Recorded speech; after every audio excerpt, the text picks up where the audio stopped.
Hi guys! In this video I'm going to teach you how to make hard edge paintings using acrylic paint. First you're going to want to start off by grabbing the materials you'll need. Your paint, a ruler, some gesso, a clear medium, painter's tape, and flat end brushes. I'll be working on masonite board, which I've already gessoed. You can also work on canvas. With the masonite board I made sure to sand it so that way it'll be nice and smooth and easier for me to work with. First you'll want to draw the shape you'll be making. Even if it's just practice, it's nice to have an objective as to where you'll want the lines to be. I'm just going to make an easy triangle. Taking the painter's tape, or you can also use masking tape for this, if it's just practice that should be fine, but it does have a tendency to bleed more, whereas painter tape would be the ideal one to use. Place the tape where you want the lines to be, and then make sure that you burnish or smooth down the edges of the tape using your finger or a nail so it's flat and flush with the surface. This is important so that none of the paint that you'll be applying will be able to get under it. You're applying the gesso using, again, a flat-ended brush right into the tape line, so that way the gesso might seep through the tape.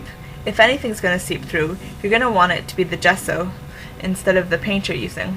It's much better to have this seep through the tape, so that way there'll be no room for the new color you'll be adding to seep through as you bleed the line. Once your entire image is covered, wait for it to dry. You know that gesso is dry if it's room temperature. If it's still cool to the touch, then that means it's still wet. To speed up the drying process at any time, you can try using a hair dryer.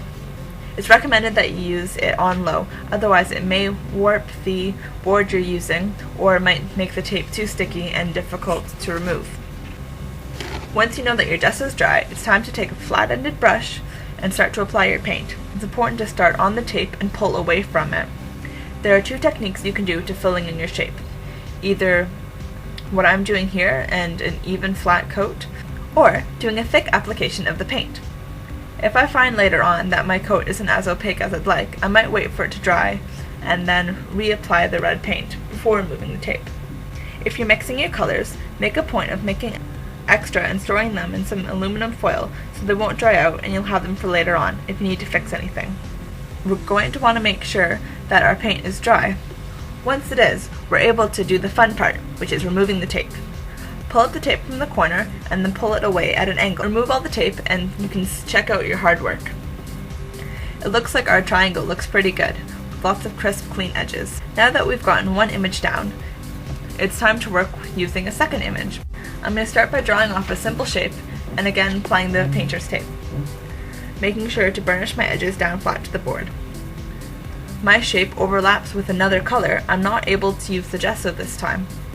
This is because if I use gesso to seep under, it'll get onto my newly created red triangle, which isn't what I want.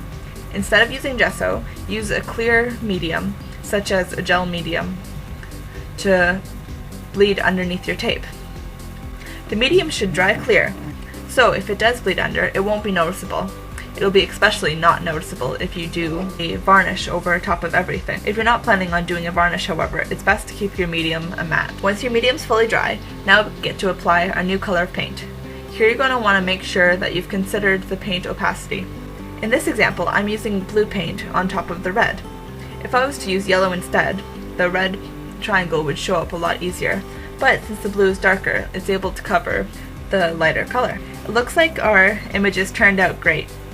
It's important to remember that hard edge painting requires you spend a lot of time on it, so make sure that you don't rush and you're patient when working.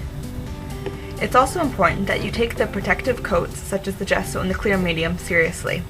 It's a lot easier to do this the first time than to have to try to fix something later. If you're interested in learning any more about these different techniques, one of the videos I would definitely recommend watching would be the Golden Painting series. The link is in the description below. Thanks for watching and best of luck with your paintings in the future.